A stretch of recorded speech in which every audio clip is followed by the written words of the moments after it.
आप सबको जय मसीह की। आज का वचन पहला तीमुथियुस अध्याय 6।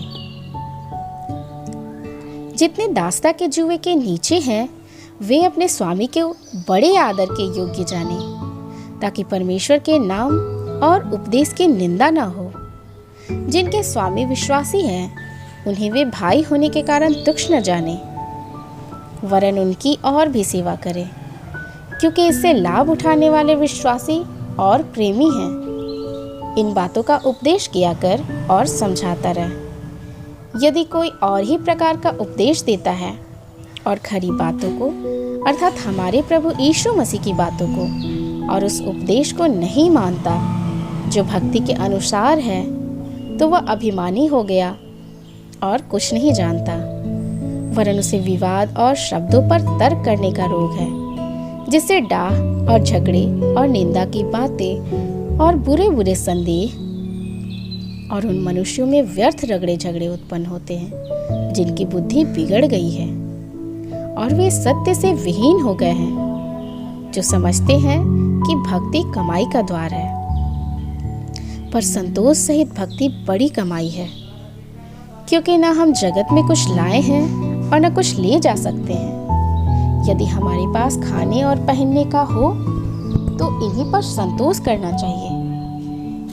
पर जो धनी होना चाहते हैं वे ऐसी परीक्षा और फंदे और बहुत सी व्यर्थ और हानिकारक लालसाओं में फंसते हैं, जो मनुष्य को बिगाड़ देती है और विनाश के समुद्र में डुबा देती है। क्योंकि पुरुषों का लोभ सब प्रकार की बुराई की जड़ है, जिसे प्राप्त करने का प्रयत्न करते हुए बहुतों ने विश्वास से भटककर अपने आप को नाना प्रकार के दुखों से छलनी बना लिया है। पर हेत परमेश्वर के जन, तू इन बातों से भाग और धर्म, भक्ति, विश्वास, प्रेम, धीरज और नम्रता का पीछा कर।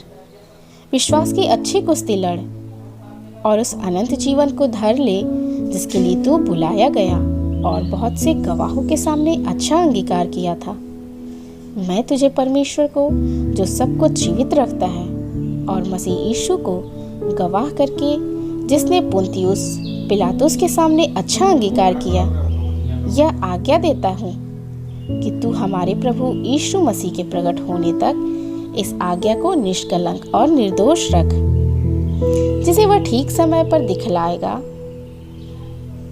जो परम प्रधान और एकमात्र अधिपति और राजाओं का राजा और प्रभुओं का प्रभु है, और अमरता केवल उसी की है, और वह अगम्य ज्योति में रहता है और न उसे किसी मनुष्य ने देखा और न कभी देख सकता है। उसकी प्रतिष्ठा और राज्य युगानुयुग रहे। आमीन। इस संसार के धनवानों को आज्ञा दे कि वे अभिमानी न हो और चंचल धन पर आशा न रखें, परंतु परमेश्वर पर जो हमारे सुख के लिए सब कुछ बहुतायत से देता है।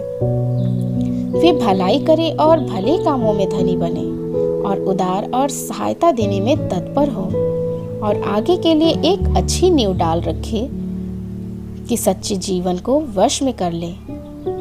हे तीमुथियुस, इस धरोहर की रखवाली कर, और जिस ज्ञान को ज्ञान कहना ही भूल है, उसके अशुद्ध बकवाद और विरोध की बातों से परे रह। कितने इस ज्ञान का अंगीकार करके विश्वास से भटक गए हैं। तुम पर अनुग्रह होता रहे।